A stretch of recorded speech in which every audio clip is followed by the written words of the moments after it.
I didn't beg him to forgive me. I begged him not to let me go. And in that moment, with his warm breath on my neck and his trembling fingers against my back, I knew I wasn't speaking to my child anymore. It all began to fall apart in silence, not with shouting, slamming doors, or burned letters. It was on an ordinary October afternoon, golden light slipping through the kitchen blinds, when he looked at me and said, "Mom, I need your help with something." It wasn't the word help that froze me. It was the way he said it, as if he already knew I'd say yes before he'd even asked, as if he knew I could never refuse him anything. I nodded. Of course I did. Isn't that what moms do? Say yes. Always yes. Even when that yes hurts more than any no ever could. My name is Jessica. I'm a woman married for 19 years to a good, patient, quiet man. I work as an architect. Although in recent years I've spent more time rearranging the memories of my life than drafting blueprints. My only child is 23. His name is William. He has his father's eyes and the kind of mouth that appears in unusual dreams, the kind you're too afraid to name aloud. He's lived with us again since returning from university last year, not because he had to, but because he said he missed the smell of home. The smell of your coffee in the mornings, he once told me, with that smile I never could tell was affection. Or something deeper. Please don't misunderstand me. There were no inappropriate touches, no explicit words. Nothing a judge, a therapist, or a neighbor could point to as improper.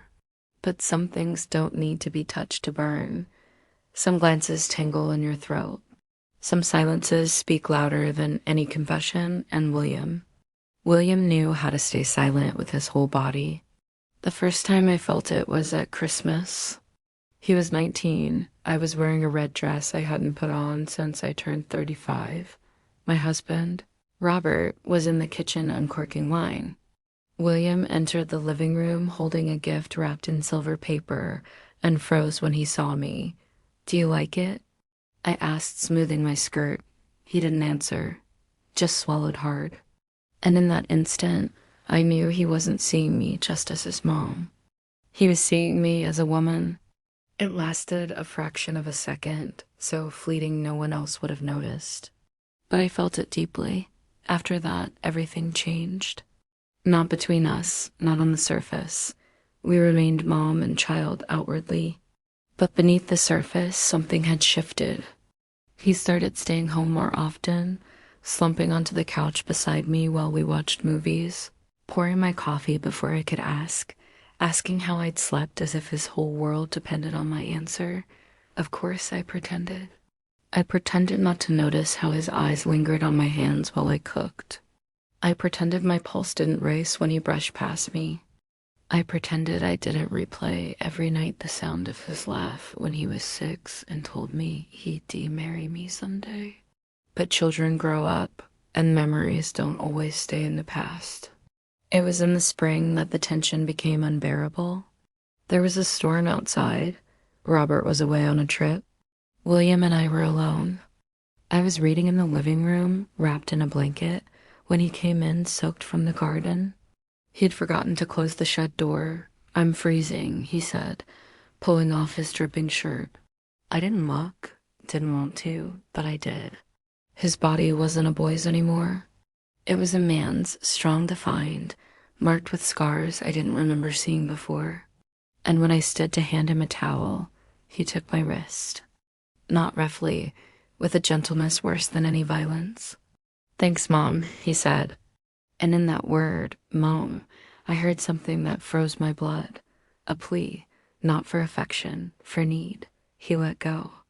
I walked away. But that night, I couldn't sleep, because in my mind, it wasn't my child who had touched me. It was a man. And worse, it was a man I couldn't stop thinking about. The following weeks were a time of strict restraint. I wore looser clothes, avoided being alone with him, talked to Robert more than usual, just to feel like I was still his wife, and not what I'd started to fear I was becoming. But William didn't give up, not with words or obvious gestures, but with details, with presence, with that way he had of appearing in my thoughts even when he wasn't around. One morning over breakfast, he said, "Do you think love can be wrong?" I swallowed my coffee too fast. It burned my tongue. "It depends on the love," I replied, avoiding his eyes. "And what if it's not the love that makes it wrong, but the people who feel it?" He looked straight at me. There was no challenge in his eyes. Just a question. A question I couldn't answer without breaking something. "William," I said, my voice cracking, "don't talk like that." "Why not?" "Because it hurts," he nodded, as if he already knew I felt it too. That afternoon, while cleaning his room, a poor excuse to be near him, I found a notebook under his mattress. I didn't open it, not really, just one page. And on it, written in that messy handwriting I'd known since he first learned to write, were the words, "I wish I could hate you, but every time I see you, I feel like I'm alive again." I closed the notebook, left it where it was. But that night, I cried for the first time in years, not from regret, not from fear, from feeling. Because God forgive me. I felt the same. The first time I connected with him, it wasn't with my lips. It was with my gaze, with held breath, with the way my fingers paused halfway to take a cup he was holding out to me. And instead, I brushed his palm gently. It happened in the kitchen again. Always the kitchen.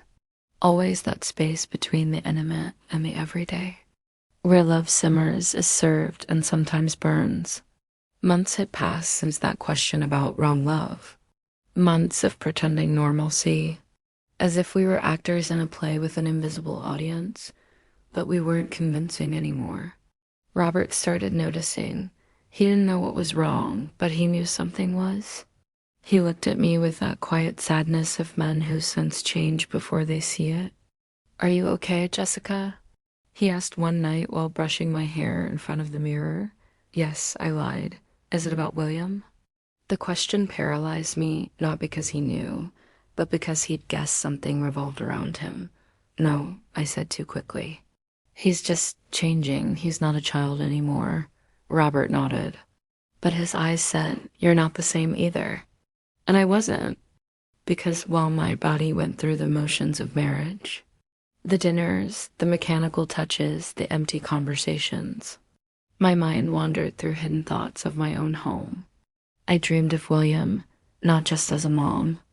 I dreamed of his voice saying my name without mom attached. I dreamed of his hands on my waist, not to hug me, but to hold me up when the world felt heavy. And then came the request. It was a summer night. Robert had gone to a conference in Portland. The air was thick, sticky, as if the whole world were holding its breath. William walked into my bedroom without knocking. It wasn't the first time, but this time he had no excuse. He stopped half a meter from the bed. "I need you to tell me the truth," he said. "About what?" "About what you feel." My heart pounded against my ribs like a caged bird. "I can't," I whispered. "Why not?" "Because if I say it, I won't be able to keep pretending." He stepped closer, not in a rush, but with care. He knelt before me, as if I held the power. "Then don't pretend," he said.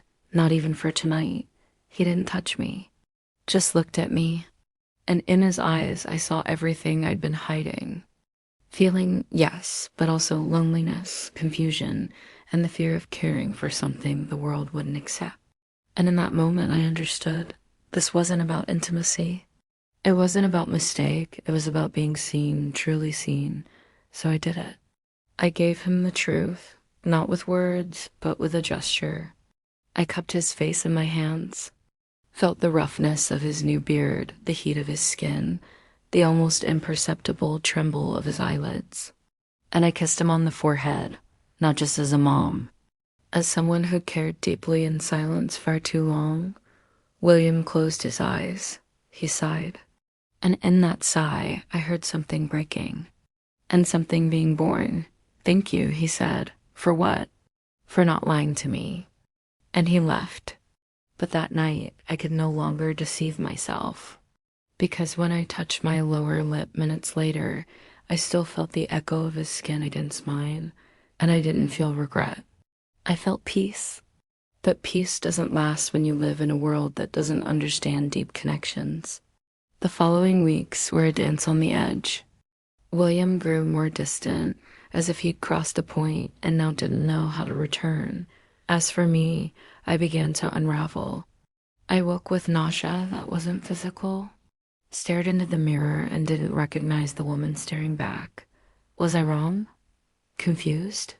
Or simply someone who cared in a way that didn't fit the usual rules? Robert came home, and everything became harder. Because every time he hugged me, I felt I was hurting William. And every time I saw William, I felt I was hurting Robert. I was trapped between two real cares. Neither deserved what was happening. Then one afternoon, William called me into the garden. "I have to leave," he said. "Leave? Where to?" "Seattle. I got a scholarship for a graduate program." "It starts in 2 weeks." I froze. "And you didn't tell me?" "I didn't want you to stop me." "Why would I do that?" "Because," he hesitated, "because if I stay, I'll hurt everything, including you." I looked at him. Really looked, and I saw the pain in his eyes. The same pain I carried inside. "And what if I don't want you to go?" I asked, my voice breaking. "Then you'd be choosing this," he said, gesturing to the space between us. "And I don't know if that's love or selfishness." I didn't know how to answer, because he was right. Was what I felt love? Or just the need to be understood by someone who knew me better than anyone? That night, I wrote something for myself. I don't know if this is wrong, but I know it's not a lie. And if love is wrong when it doesn't fit the rules, then I'd rather face pain than a life of pretending. I never sent it. I kept it in my nightstand drawer, next to a photo of William when he was 5, arms wrapped around my neck, smiling as if he already knew that one day that same embrace would trouble us. The day William left, it didn't rain. There was no sad background music, no dramatic wind. It was an ordinary morning. The sun shone indifferently, as if unaware my world was changing. He packed in silence. 2 suitcases, a backpack, his sketchbook. I never asked if he'd written anything new since that page I'd seen. I didn't want to know. Some truths hurt less when left unnamed. Robert helped him load the car. They shared an awkward hug. William patted his back. Robert nodded. That was it. But with me, it was different. There was no hug, no official goodbye. He just stopped in front of me at the back door, car keys dangling from his index finger, and said, "Thank you for letting me be who I am." I didn't fully understand what he meant. Not then. But I nodded, because it was the only thing I could do without falling apart. He left, and I stood there, the scent of coffee and damp earth in the air, wondering if I'd ever feel whole again. The first weeks without him were relief disguised as pain. I breathed more freely, but woke each morning with a tightness in my chest. Robert noticed the change. He thought it was relief, that I could finally be his wife again without that shadow. "You seem calmer," he said one night over dinner. I lied, but it wasn't true. Because calm isn't the same as peace, and I wasn't at peace. I was empty. I started working more, walked alone at sunset, checked my email every hour, waiting for a message that never came. William didn't write, didn't call, nothing. Then one afternoon, I received an envelope. No return address, just my name, handwritten. I opened it with trembling hands. Inside was a photograph. It was us, years ago. I wore a yellow dress. William was about 10. We sat on the beach, legs tangled, laughing. He held a seashell. I had the sun in my eyes. On the back, a single sentence. "That day, I didn't know I already loved you. I only knew I never wanted to let you go." No signature. None was needed. I sank to the kitchen floor and cried until I had no tears left. Not for the photo, not for the words. but because in that moment I understood something deep. What I felt for William hadn't begun recently. It had always been there. Not as strong attraction, not as obsession, but as a connection so deep, so natural. The world had judged it before I could name it. And in that instant, I knew. No matter how many miles separated us, how many years passed, I would never stop caring for him this way. Months later, Robert asked me to see a therapist. It's not about William, he quickly added. It's about us. I feel like you got lost somewhere, Jessica, and I want to help you find yourself again. I almost laughed. Find myself, but I said nothing. I went. The doctor was an older woman, calm eyes, gentle voice. She asked about my childhood, my marriage, my relationship with my child. I answered carefully, but one afternoon, she looked me straight in the eyes and said, "Sometimes the most dangerous love isn't the kind that breaks rules, but the kind that makes us question why those rules exist." I froze. "What are you talking about?" I asked. "I don't know," she said. "But you do, I love shaken." Because she was right. I didn't care for William just because he was my child. I cared despite that, and that despite was consuming me. A year after he left, I got a call. It was the middle of the night, Mom. His voice was hoarse, exhausted. "William, are you okay?" "No." And with that single word, it all came rushing back. Fear, feeling, regret, need. "What's wrong?" "I need to see you." Why? Silence, then a whisper. Because every woman I've been with reminds me that she's not you. I didn't answer. I couldn't, because in that instant I knew. If he came, I wouldn't have the strength to turn him away. He arrived on a Friday night. No warning. He just appeared at the door, backpack on his shoulder. Hair longer, eyes darker. Robert wasn't home. He'd gone to visit his brother. He'd be gone 4 days. "I knew you'd come." I said, "I know." William replied, "Because you called me too." Not with words. But I had. With every thought, I closed the door. Didn't turn on the lights. The house lay in twilight. William dropped his backpack and stood there. "I haven't slept in 3 nights," he said. "Why not?" "Because every time I close my eyes, it's you." I didn't move. "William, this can't be." "Why not?" "Because you're my child." "Is that all I am to you?" "No," I whispered. "It never was just that." He stepped closer, slowly, then told me who I am. "You're the person who knows me better than anyone, and that matters too much." He stopped a step away. So close I could feel his breath. "I've been with others," he said. "I've tried to care for them, but every time I try to kiss them, I think of how you kissed my forehead when I had a fever, of how you sang when I couldn't sleep, of how you looked at me when you thought I wasn't watching." My chin trembled. "That's not love, William. That's closeness. What if it's both?" "I can't give you what you need," I said, voice breaking. "I don't need you to give me anything. I just need you not to lie to me." "I'm not lying anymore." "Then tell me the truth." I swallowed hard, looked into those eyes, and said aloud what I'd never dared speak. "I love you." I let it hang there, raw, open. William closed his eyes. "Thank you," he said. "Why?" "Because for the first time, you don't make me feel crazy for loving you." And then I did it. I hugged him.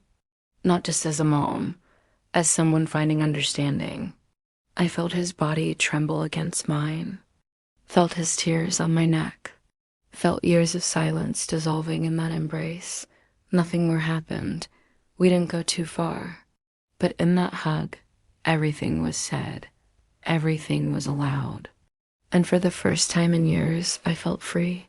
Robert returned 3 days later. William was already gone. No, he just left silently. When Robert walked in, he hugged me.